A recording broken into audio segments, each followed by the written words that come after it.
Hey everybody, welcome back to Battle Ready Inc. So today I am joined by Randy, who is one of the developers. He's actually the brand manager for the brand new Wildhearts TCG that's going live on Kickstarter January 7th. So at the time of recording, just about a week away for you guys. So definitely make sure you go check that out after this video. But I've got him on the channel today, so he's going to talk us through Wildhearts. He's going to, basically give us a big rundown of the game, also of the Kickstarter, and I've got a list of questions here that we're going to get through later. So Randy, go ahead and introduce yourself. Yeah, thanks. I am Randy. I'm the brand manager for Wildhearts. I speak for the development team, and I'm happy to be here. So let's just go ahead and jump right into this. As well, I'll be transitioning back and forth for you guys so that way you can see. We've streamed it before, our how-to video on how to play the game. So we've got recordings up for that. So if you guys are interested in seeing that, a full breakdown of how to play, go check that out. I'll have a link in the description below for that, as well as, of course, I'll have a link for the Kickstarter here as well. Again, going live super soon, so we're gonna get into the Kickstarter and all the great benefits of supporting the game before its full-time release. But yeah, let's go ahead and do this. So first, right off the bat, who is Wild Hearts for?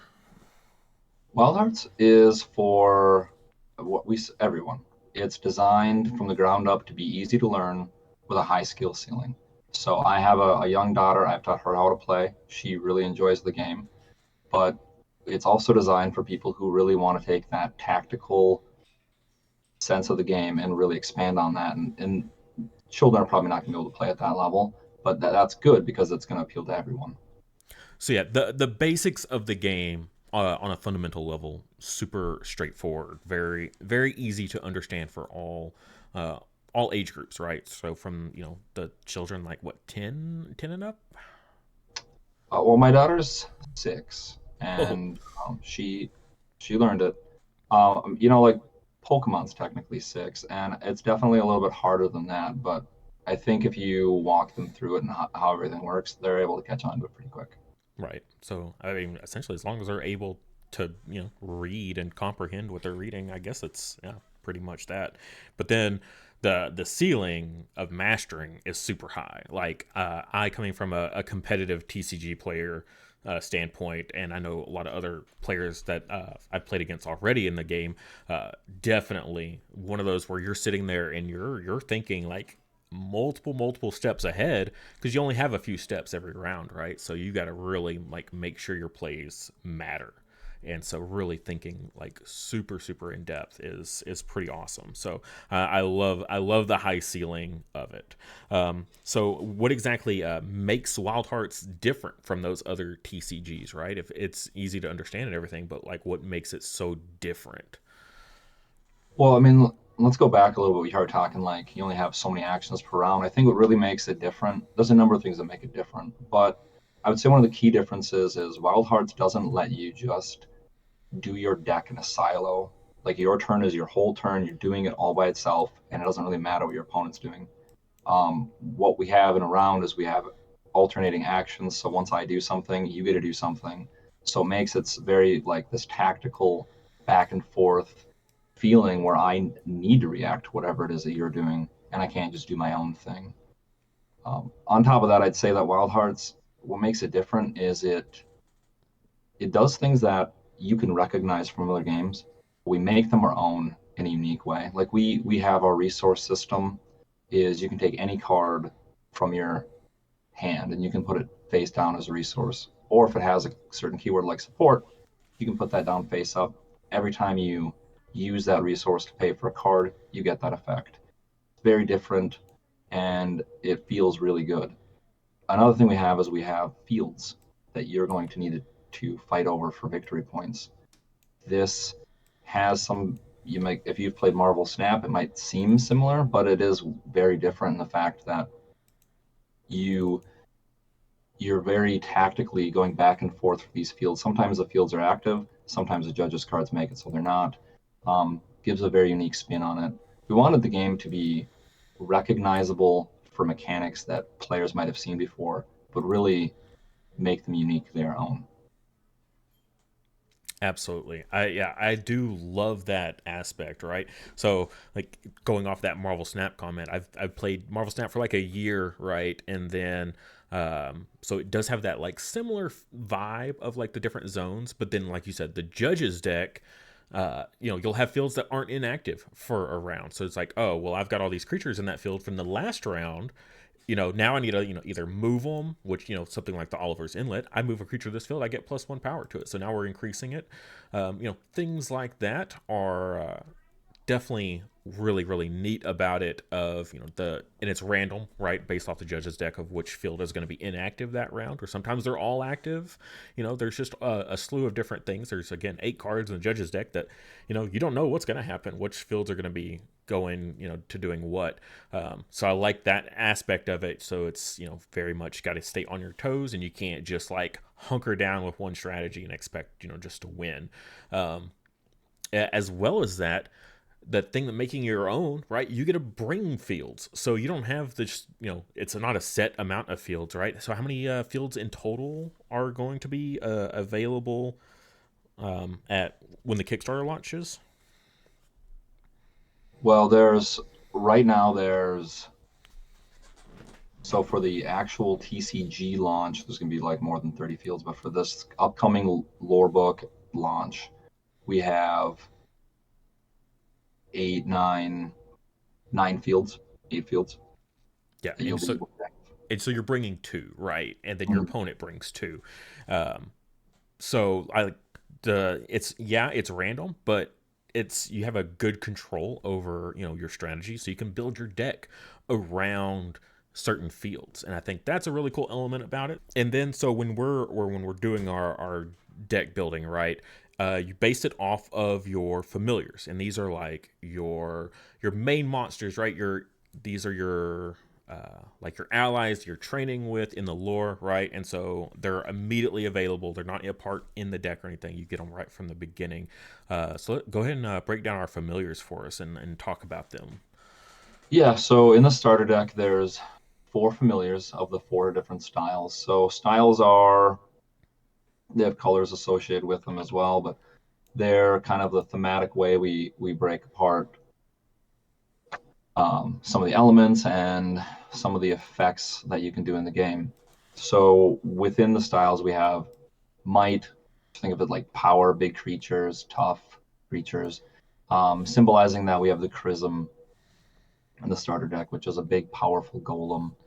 He's got the highest printed power of any of the familiars in the starter deck. He's very tough.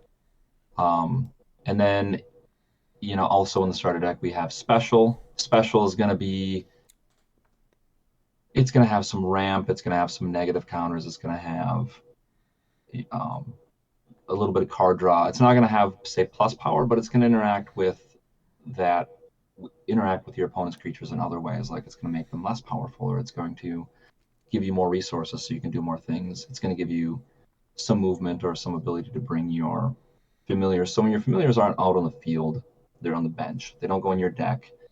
They don't go in like, you don't have to pay to bring them out. They just come out in the beginning of every round.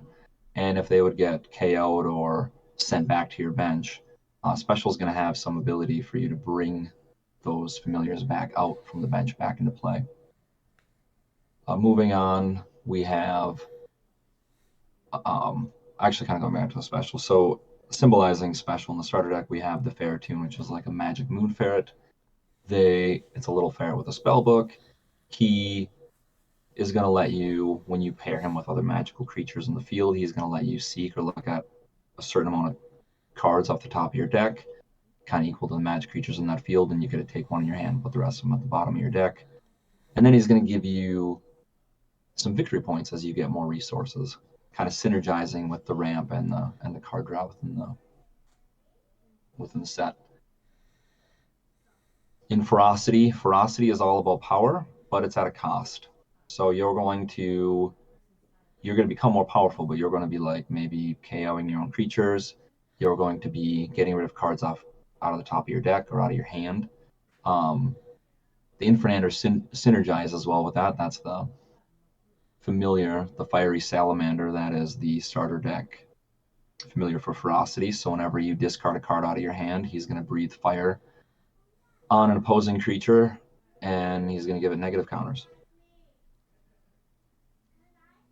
And in tactics, that is kind of like a tool belt. Tactics is going to have a little bit of access to almost everything, but it's going to have a lower base printed power as a result of that. You're going to be able to move your creatures and your opponent's creatures around. You're going to be able to draw cards. You're going to get access to some ramp, some access to some plus power, but it doesn't specialize in any one thing.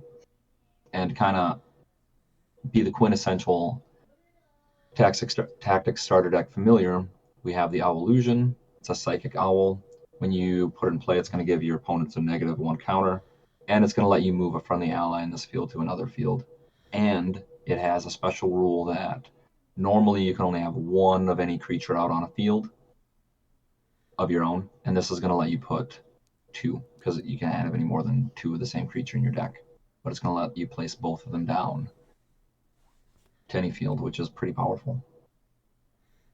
Right, like here in my hand on screen, I've got two adults in hand. Normally, you would only be able to have one in play, and that's not just per field, but that's in the entire board. So normally, you put one down, and then you can't place another one. But the Owl Illusion overwrites that, so you can actually have both of them. And spoiler, there are some of the familiars. They appear as ally cards in the deck. So I guess in theory, you could have three of these creatures in play if they also double as a familiar. So Illusion overriding that very unique rule. So there are special rules, special circumstances on certain creatures that let you override uh, unique rules, and there or just rules in general. And it's more than just the Illusion, right? There's some more that exist, I believe, that Yeah, do there are that. several cards that have the special rule, and all of them are designed to override or change how the game works when those are in play. Nothing like game warping or game breaking, but something that does helps you in some way without being overly busted. So not like, I don't know, scoring double points for a field or something like that. That would be pretty insane. But yeah, there's nothing like that. But no, everything has been balanced. But we did want to have cards that added a little bit of a wrinkle into the way that people traditionally thought about cards. Awesome. So, kind of hinted at deck building already about having the limit of 2 copies per card in a deck. So, go ahead and break down how deck building works in this game. Like, what's so different about it than any other kind of game?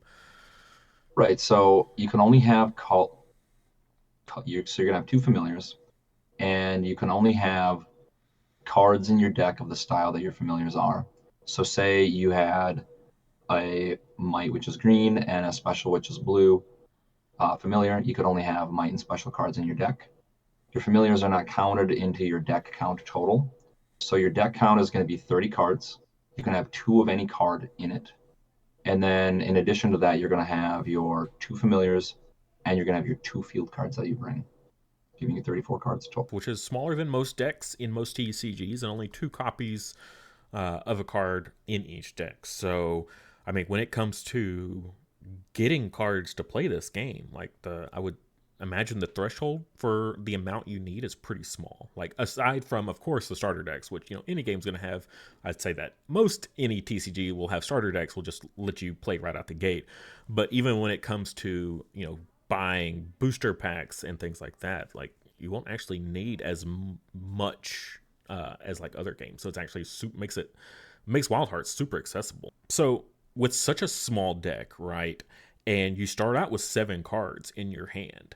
And then you can mulligan, put them all back, shuffle, and then draw a new 7. And you get to keep those 7, right? You don't have to like discard anything or like that, right? No, but you can't mulligan more than once. So if you mulligan your 7 cards and then you draw 7 cards and it's worse, that's kind of too bad. Oh, nice.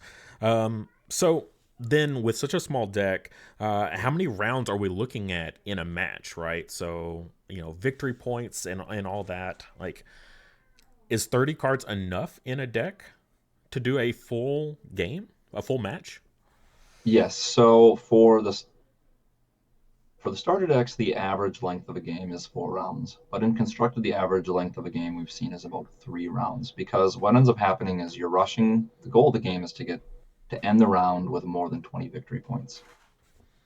But the game does cap at 4 rounds unless there is a tie, in which case you'd get a fifth round.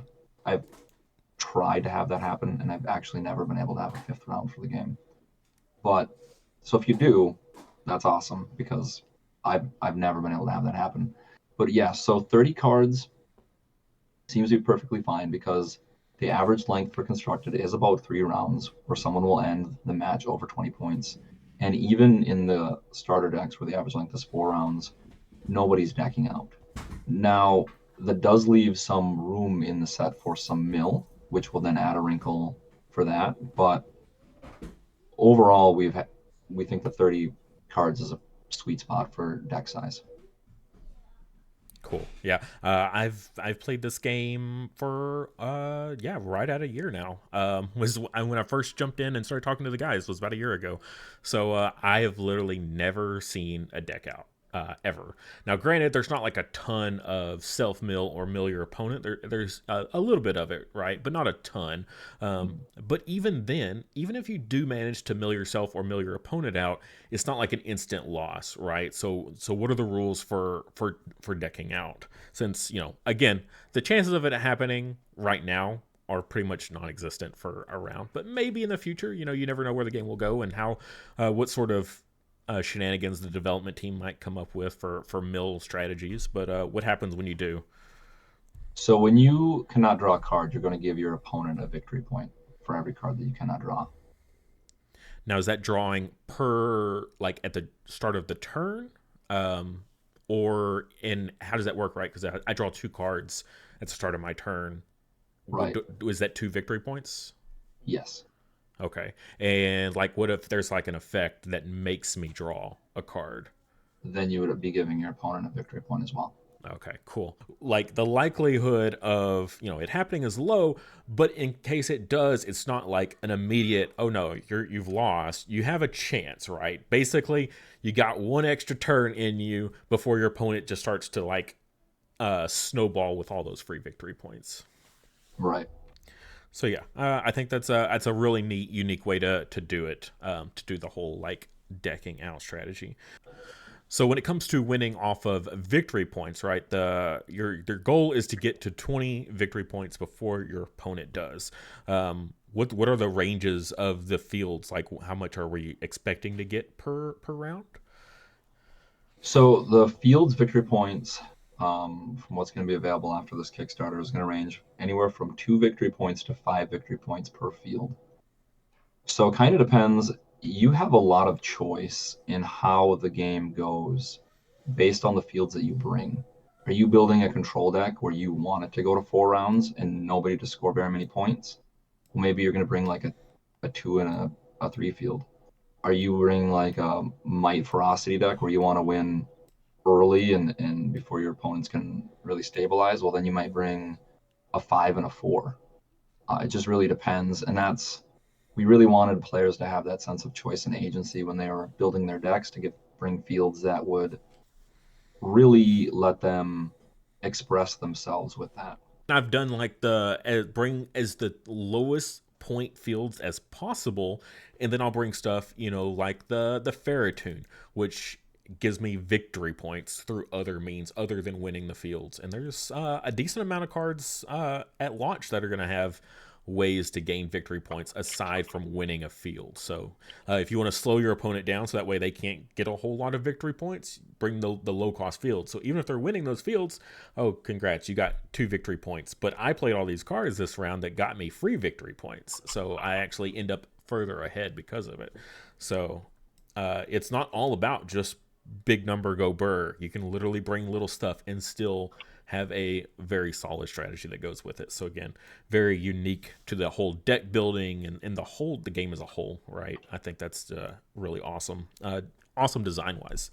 Of course, there's always strategies to again build strategies around your familiars as well as build strategies around your fields. So just kind of stuff to consider when choosing your fields, when choosing your cards, when choosing your familiars. Like again, the floor is low for like jumping into the game and like basics. Okay, I'm just gonna grab two familiars. I'm gonna grab a bunch of cards that match my familiars styles, and then grab two fields and start playing. Right? You can do that. But then those more advanced players are really like, okay, I'm going to really, really, get to the nitty gritty of picking the cards I want, even before the game starts.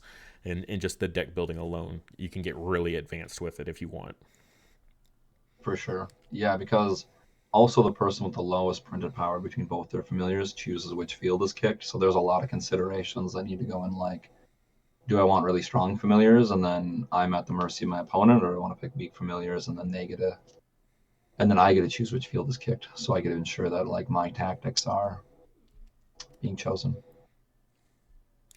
Yeah, absolutely. So that's kind of the general gist of the basics. But what kind of other like gameplay styles is there? Right, I know you all have a few different ones that are kind of going off. I haven't. There's one I haven't featured yet on the channel yet that I'm really excited to do. Probably going to get to it later this week. So go ahead and break those down for us. Awesome. Yeah. So we have the traditional, which is like the 1v1. And then Battle Ray, you were in our Royal Rumble where we had like 1v1v1v1. It's kind of like a free for all. And that was a lot of fun. So we have the ability to do that. We also have rules for a solo tamer challenge.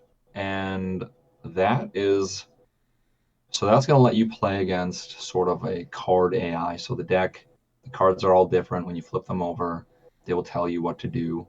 So it kind of lets you go against like an AI opponent. What's really cool about this, in addition to this challenge being sort of scalable within itself, right? Because so her familiars, instead of just being like how these familiars are, where if you flip them over, they uh, they just have the Wildhearts card on the back.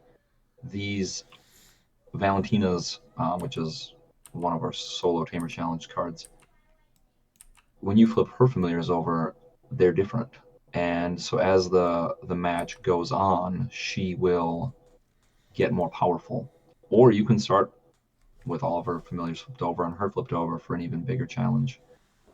What's really cool about this as well as not only can you go against this yourself as a way to like test your constructed decks or as something to do when you just want to play Wild Hearts but you don't have anyone to play with, you can use her as a third or fourth player when you're doing some of these other game modes. So if you want to do like a free for all or a tag team match, instead of going like 1v1v1v1, so you just want three people, you and your friend, you add Valentina in there. Now you can do like a three-player game, or you can do a four-player game if you want to add a fourth person. That's amazing. And these are physical cards, right? Because we say AI and we think, okay, so it's some sort of automated system, but it's not that. It's a physical deck of cards, and you got her, and then the cards literally say like place this in X zone, on the far right, or the field that has the most power or least power. Like the cards will state on them like where they're played and like the situations, like depending on what is happening in the current game state, they tell you like where to play them. And this is again physical cards that like break down. You can literally play a physical game with an AI opponent because of the way that it's designed. And I think that's incredible. I've never seen anything like that in any TCG I've played. So that alone just like blows my mind that that's even a thing that can happen, and I think that's just so awesome. Plenty of times, people want to prepare for a tournament and they might, they'll do test hands at home, and you're just kind of like, okay, my opponent maybe does this and then I can do this, right?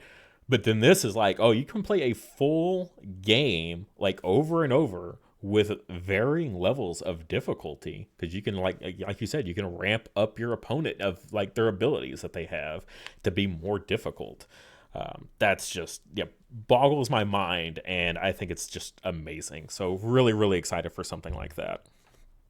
Well, I think many of us who like deck building have, built a deck in our heads and built it, and you don't really know how it's going to go, but maybe you're going to play with your friends later in the week, or you're going to go to like your local game store and you're going to compete in a tournament. And there's nothing worse from my own experience than like you build this deck that you think is really good and then you go to like the local game store for the tournament and it doesn't actually perform the way that you thought it would. And this is going to let you test that before you do that. Yeah, it's just so great.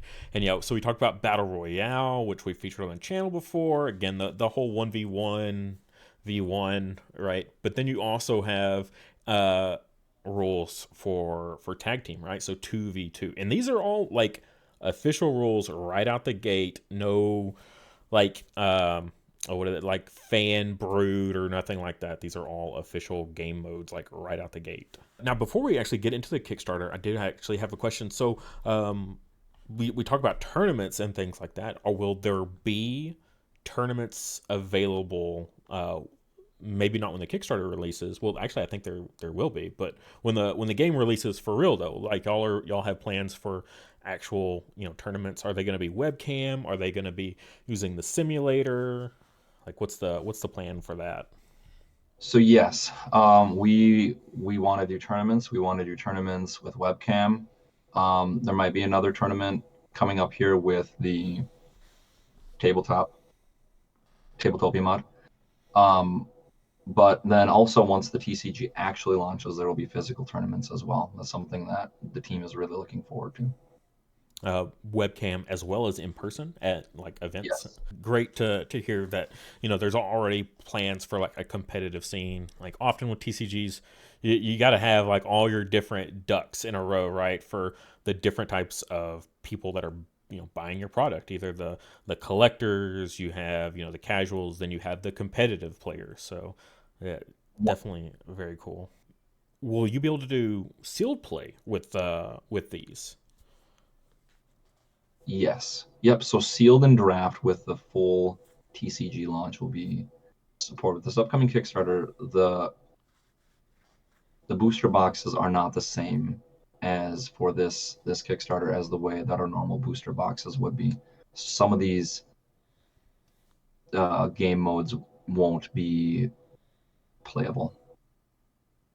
Gotcha. Okay. So with the Kickstarter, not the case, but down the road, the full release, the booster packs will be able to do like sealed and draft tournaments and things like that with your friends or local game store. Either way. 100%. So with we have no separate rules for draft.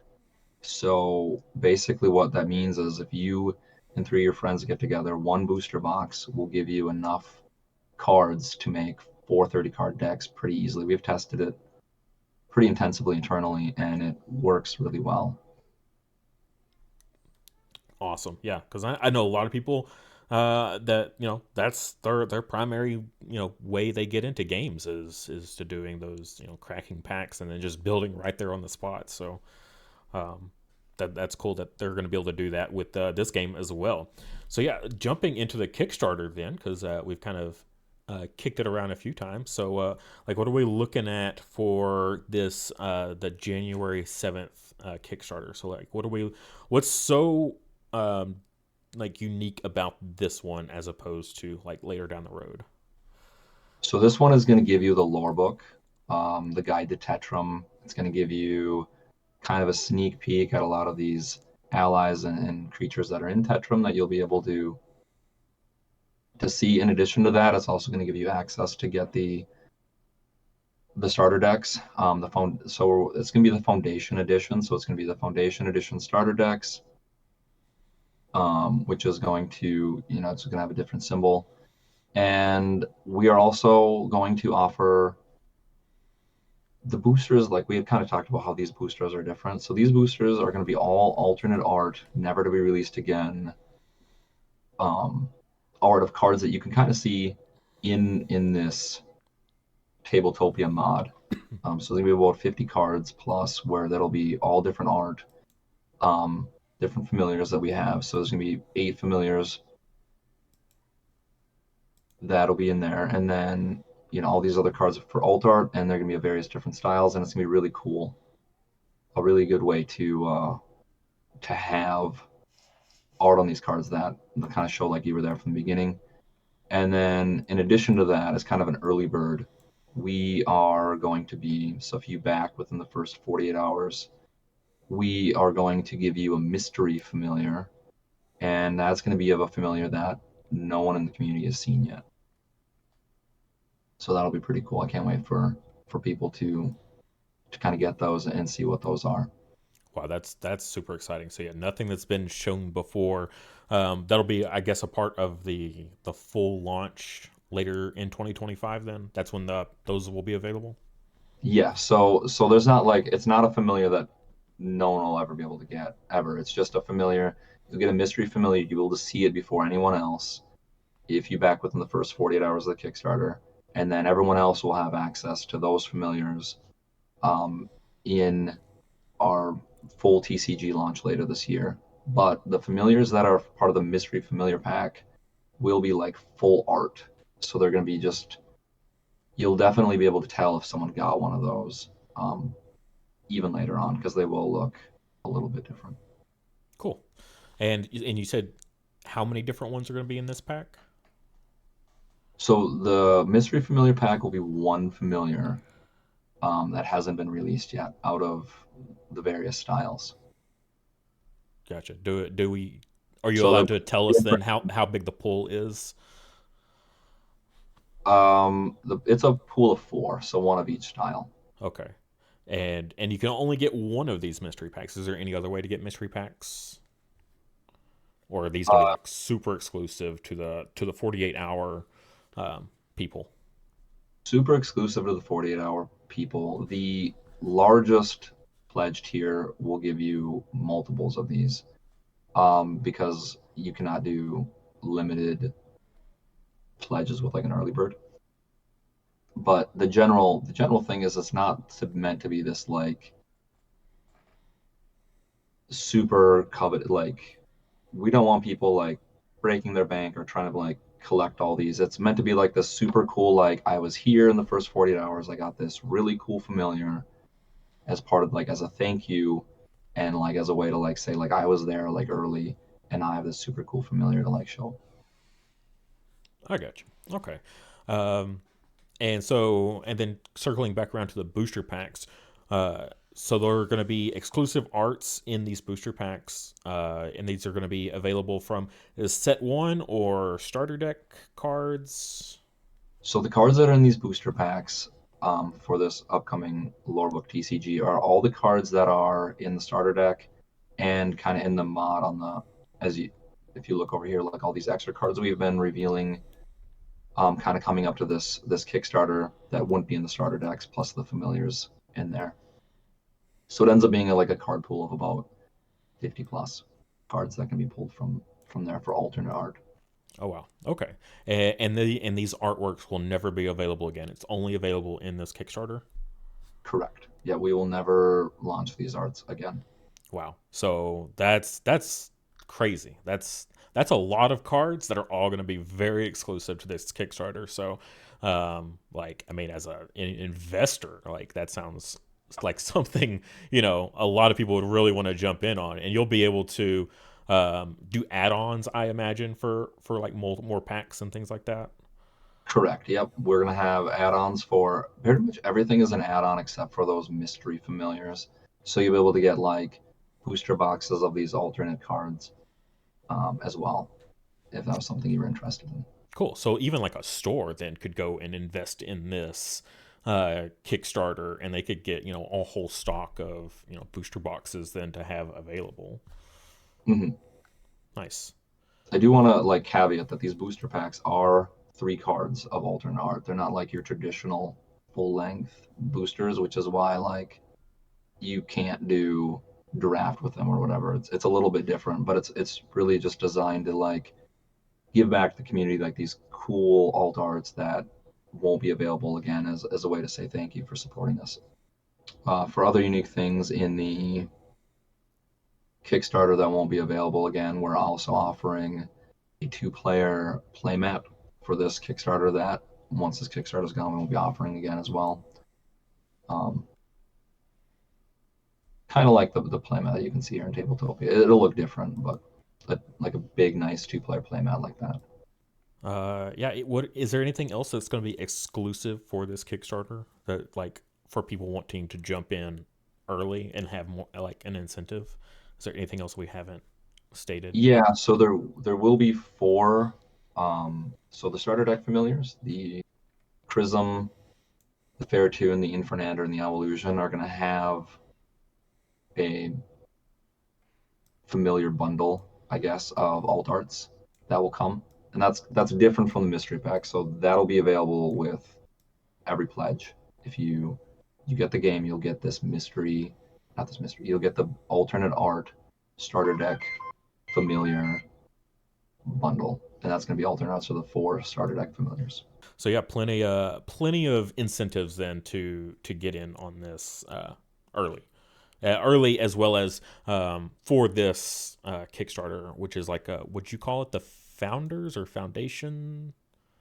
The Foundation Edition. Yeah.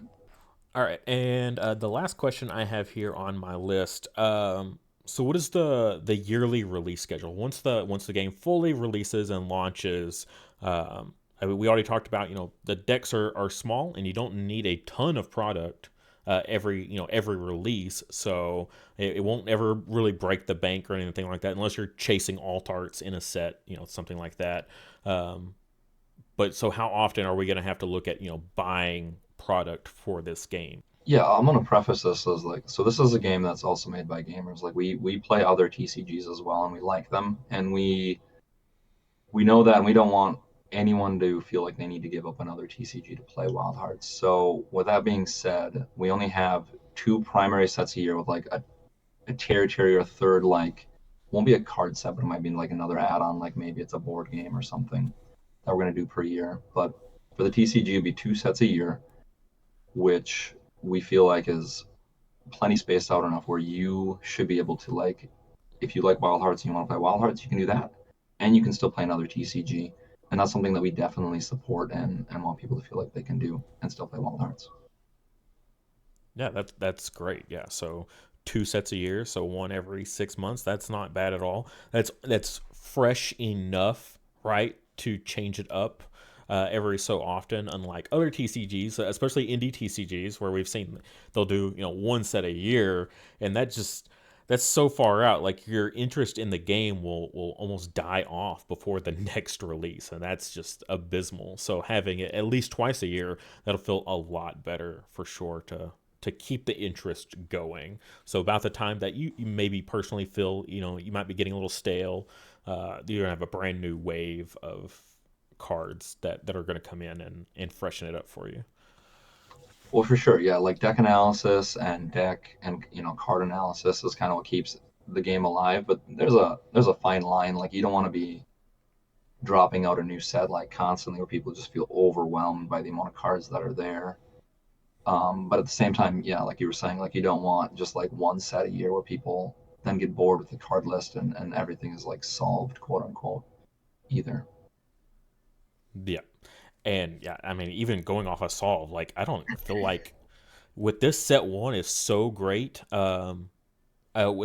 talked about it in other videos, but there's no vanillas, right? You don't have filler cards in this game. Not designed that way. The developers are like, no, we want every set, every card to be amazing in its what it does. And so building a 30 card deck might actually be a challenge because there's going to be stuff you're like, well, I want two of this so I have a good chance of drawing it, but also I want all of these cards in my deck because they all feel like they could all be the center of attention. I think the balance of that is incredible. Like literally after a year of playing this, there has not been a deck yet that's like, oh yeah, like, oh, they're playing this deck, oh yeah, no, like they're gonna win. Hasn't happened, at least to my knowledge of all the games I played and I've seen played and I've talked about. Never's happened. So that in itself is incredible. So that'll definitely keep people, I think, coming back, and it gives them incentive to play new decks because you can always just come up with a whole new strategy and feel good about it. Like you don't ever have to worry about, oh, I'm going against this meta deck. Like there really isn't. So Yeah, for sure. And kind of going back to that is then when we design cards to not be vanilla, it also is going to reduce the feel bads when you're opening boosters packs, which is something that we really wanted as well. Because nobody likes, you crack a bunch of boosters and it's like, I got all the card like I just got a bunch of junk cards. Like that doesn't feel good for anyone. Yeah, every TCG I've ever played, like that's been the case. But in this, like I haven't played every card in the game, right? It's because there's certain strategies I just like pivot towards as like a personal preference, a play style. But I've seen every card played, and like they all have their uses. Every single card, like that is phenomenal for a set to contain something like that. So yeah, you won't ever have feel bads. Any closing thoughts here before we end this? Check out some of other Battle Ready's videos. I does a really great job of explaining different parts of the game, like how to play and some of his deck breakdowns. And thank you so much for having me and having this discussion. It was a good time. Yeah, awesome. Thank you for coming on, taking time out of your schedule, right, to come do this interview with me. Right, I'll definitely break it down, but we definitely put a lot of time into questions and making sure that we had great answers for you guys for watching. So I appreciate you coming onto the channel and doing this with me, and uh, yeah, getting people excited for Wild Hearts because I like I said, I've been playing this game for a long time, and the Kickstarter is literally about a week away, and then physical cards soon after that. Very, very, very exciting.